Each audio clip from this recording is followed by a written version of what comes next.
இது பல மோட்டிவ் அடிப்படையில பல்நாள் திட்டமிட்டு ஆம்ஸ்ட்ராங் வந்து படுகொலை செய்யப்பட்டார். அரசியல் தான், அரசியல் ரீதியாக இதுக்கு சம்பந்தமே இல்ல. இல்ல நான் சொன்னா ரவுடிகள் ஏவப்பட்டார்கள், கூலிப்படை செயல்பட்டாங்க.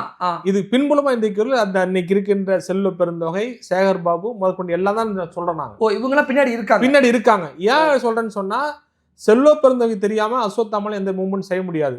செல்வ பெருந்தொகை ஆல்ரெடி வந்து நம்ம இங்க தலித் தலைவர் யாரும் வளர விடாம தடுக்க வேண்டிய பொறுப்பு. ஆனந்த் சொல்லக்கூடிய குற்றச்சாட்டு உண்மை. நான் தான் சொல்றேன். பிஎஸ்பி ஆனந்த் இல்ல சார், நாங்களும் அந்த குற்றச்சாட்டு சொல்லிட்டு வரோம். நீங்க உங்களுடைய குற்றச்சாட்டு வந்து சேகர் பாபு இல்ல சார். செல்வ பெருந்தொகை இங்க ஆளுங்கட்சியில சேகர் பாபு முதற்கொண்டு அனைவரும் சேர்த்து சொல்றேன். நீங்க எல்லாரும் சேர்த்து சொல்றீங்க. பிஎஸ்பி ஆனந்த் அவர்கள் செல்வ பெருந்தொகை மட்டும் சொல்றாரு. நான் என்ன சொல்றேன்னா, சேகர் பாபு ஏன்னு சொல்றேன்னா, முன்னாடியே சொன்னானு இங்கே மெட்ரோ ரயில் திட்டம் வந்துச்சு. அங்கே குடிசையை வந்து காலி பண்ண பார்த்தாங்க. அண்ணன் கேஸை போட்டு போராடி அந்த குடிசையை மீட்டு கொடுத்தாரு. நிலங்கள் அரசு நிலத்தில் வந்து அங்கே மக்கள் வந்து குடிசை போட்டு அமைச்சாங்க. அந்த குடிசைகள்லாம் காலி பண்ணிட்டு அந்த நிலத்தை பட்டா போடுறதுக்கு முயற்சி பண்ணாங்க. அந்த நிலத்தை தடுத்தாரு. அதனால வந்து பண்ணாங்க.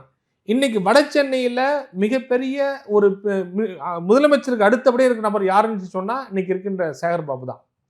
சேகர் பாபு யாருக்கு ஆள் செயல்படுறேன்னு சொன்னால், ஸ்டாலினுடைய சபரீஷன் அவர்களுக்கு இன்னைக்கு ரியல் எஸ்டேட்டில் சென்னையில் குடிக்கிட்டு பிறகு ஒரு சபரீஷன் தான். சபரீஷன் எந்த நிலத்தை கை காமிக்கிறாரோ அந்த நிலத்தை முடிச்சு கொடுக்க வேண்டிய பொறுப்பு தான் சேகர் பாபு இருக்கு. அப்படிதான் நீங்க சென்னையில் எல்லாம் அறியப்பட்ட நபர் அப்படிதான் நீங்க சொல்லிட்டு. இப்போ ஆம்ஸ்ட்ராங் அண்ணன் இது மாதிரிலாம் வந்து இந்த மக்களுக்கான நிலத்தை மீட்டு கொடுக்குறாரு, தலித் மக்களுக்கான போராட்டத்தில் பங்கெடுக்கிறாரு. அவங்களுக்கு இந்த மாதிரி அவங்களால நம்ம இங்கே இருக்கிற ஆம்ஸ்ட்ராங் இருக்க வரையிலும் இந்த மக்கள் நம்ம எந்த இதையும் நம்ம அப்ரூவ் படுத்த முடியாது, பண்ண முடியாது. இந்த மக்கள் பிரச்சனை நம்மள்ட்ட வர மாட்டேங்கிறான், யார்கிட்ட போகிறான், ஆம்ஸ்ட்ராங் தான் போய் நிற்கிறான்.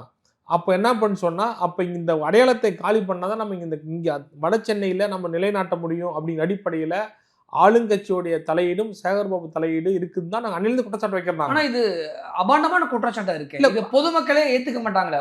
ஒரு நிலத்தை அபகரிக்கிறதுக்காக ஒரு அமைச்சர் வந்து ஆம்ஸ்ட்ராங் அவர்களை படுகொலை பண்ணிட்டாருங்கிறது யாருமே நம்ப மாட்டாங்களே, ஏற்றுக்க மாட்டாங்களே. சார் ஏற்றுக்கும்படியா ஃபர்ஸ்ட் இல்லை. என்னன்னா எந்த ஒரு மோட்டிவும் பார்த்து சொன்னால் சடன் ப்ரொவேஷன் இருக்குது, திட்டமிடல் இருக்குது.